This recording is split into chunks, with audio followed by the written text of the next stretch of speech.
Salam sejahtera Malaysia, terima kasih kerana menonton video-video dalam channel ini. Sebelum kita mula, jangan lupa untuk tekan tombol subscribe, share, like, dan komen. Let's go! Salam sejahtera dan selamat malam kepada semua pendengar berita panas malam ini dipetik dari Malaysia kini.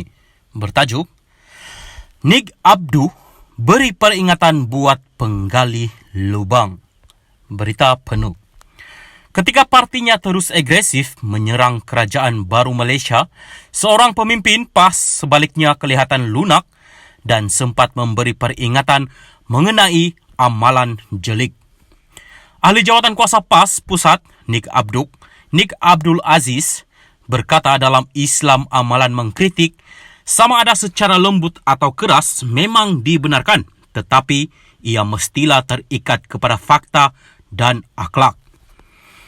Katanya pada masa sama, Islam juga melarang umatnya melemparkan tomahan, tuduhan, maupun persepsi buruk yang sengaja diada-adakan. Menurut bekas ahli parlimen bacok tersebut, tindakan menomah dan menuduh pihak lawan memang mudah menarik sokongan dan undi, tetapi bukanlah kemenangan sebenar. Hakikatnya ia petunjuk awal daripada Allah bahawa si penuduh itulah yang nantinya akan menelan ludahnya sendiri. Siapa yang menggali lubang, dia sendiri akan jatuh di lubang itu, katanya.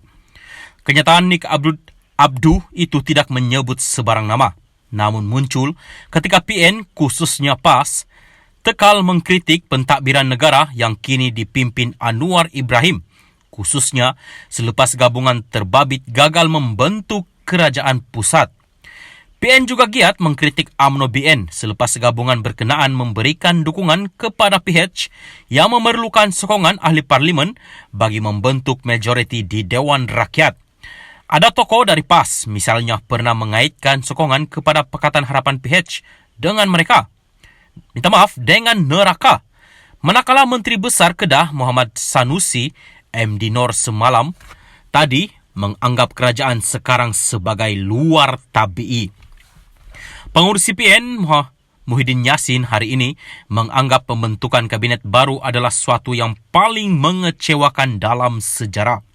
Presiden PAS Abdul Hadi Awang pula pernah mendakwa PH dipimpin oleh tokoh yang tidak beriman serta tidak bermoral. Dia juga mendakwa kerajaan sekarang tidak didominasi oleh orang Islam. Pembangkang juga mengaitkan pemimpin PH pelbagai label seperti dengan Zionis dan LGBT. Kata Nik Abdul, dalam politik di negara ini, memang biasa melihat pemainnya melemparkan pelbagai tuduhan kepada musuh. Ia tanda tidak sehat. Parti mana yang berjaya menjauhinya, ia akan lebih kekal dan berjaya, katanya dalam satu hantaran di Facebooknya hari ini. Dalam pada itu, Nik Abdu turut mengingatkan bahawa menjadi kewajipan semua pihak khususnya umat Islam di Malaysia menjaga keharmonian negara. Kewajiban umat adalah bersatu menjaga keharmonian negara. Tiada erti keharmonian jika agama Islam tidak dijaga dan dipertahankan, ia retak menanti belah, katanya. Berita ini dipetik dari Malaysia kini. Salam sejahtera dan selamat malam kepada semua pendengar berita panas malam ini dipetik dari Malaysia kini. Bertajuk, Nik Abdu beri peringatan buat penggali lubang. Berita penuh. Ketika partinya terus agresif menyerang kerajaan baru Malaysia, seorang pemimpin PAS sebaliknya kelihatan lunak dan sempat memberi peringatan mengenai amalan jelik.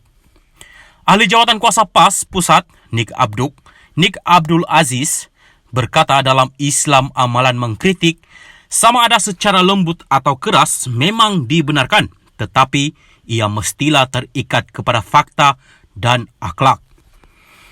Katanya pada masa sama, Islam juga melarang umatnya melemparkan tomahan, tuduhan, maupun persepsi buruk yang sengaja diada-adakan.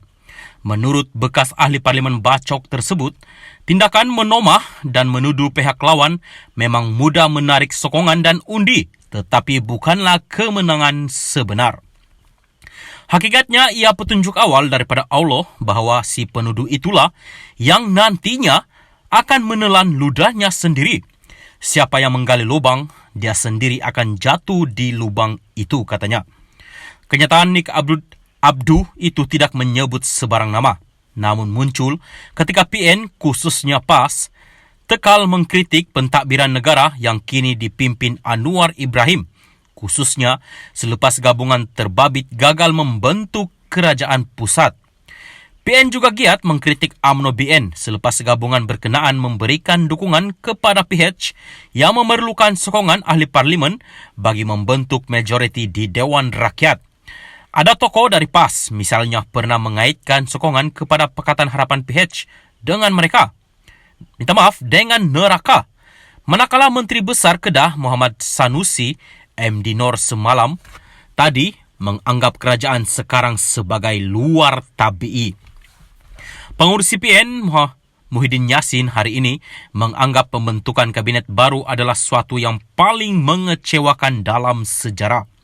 Presiden PAS Abdul Hadi Awang pula pernah mendakwa PH dipimpin oleh tokoh yang tidak beriman serta tidak bermoral. Dia juga mendakwa kerajaan sekarang tidak didominasi oleh orang Islam. Pembangkang juga mengaitkan pemimpin PH pelbagai label seperti dengan Zionis dan LGBT. Kata Nick Abdu, dalam politik di negara ini, memang biasa melihat pemainnya melemparkan pelbagai tuduhan kepada musuh. Ia tanda tidak sehat. Parti mana yang berjaya menjauhinya, ia akan lebih kekal dan berjaya, katanya dalam satu hantaran di Facebooknya hari ini. Dalam pada itu, Nick Abdu turut mengingatkan bahawa menjadi kewajipan semua pihak khususnya umat Islam di Malaysia menjaga keharmonian negara. Kewajiban umat adalah bersatu menjaga keharmonian negara. Tiada erti keharmonian jika agama Islam tidak dijaga dan dipertahankan, ia retak menanti belah, katanya. Berita ini dipetik dari Malaysia Kini.